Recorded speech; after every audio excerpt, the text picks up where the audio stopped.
মিল্লাতা আবিকুম ইব্রাহিম হুয়া সাম্মাকুমুল মুসলিমিন।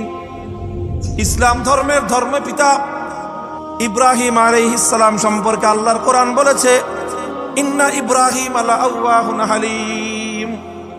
ইব্রাহিম আলাইহিস সালামের মনটা বড় কোমল ছিল, বড় দয়াদ্র ছিল, মনের মধ্যে ভালোবাসা নম্রতা অনেক বেশি ছিল। এই কারণে তিনি তার বাবার প্রতি অনেক দুর্বল ছিলেন। আল্লাহ পাক রব্বুল আলামিনের কাছে নিজের বাবার জন্য অনেক কথা বলেছেন, বিতর্কে লিপ্ত হয়েছেন, আল্লাহর সঙ্গে আর্গুমেন্টে গিয়েছেন। কিন্তু আল্লাহর কোরআন বলতেছে কি, ফালাম্মা তাবায়্যানা আন্নাহু আদুউল লিল্লাহি তাবাররাআ মিন, ফালাম্মা তাবায়্যানা আন্নাহু আদুউল লিল্লাহ।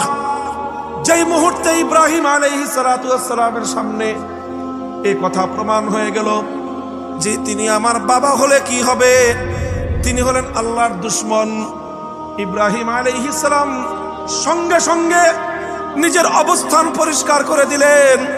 যে ব্যক্তি আল্লাহর দুশমন হয়, সে যদি আমার বাবাও হয়, তার সঙ্গে আমার অন্তরের আন্তরিকতার কোনো সম্পর্ক নাই।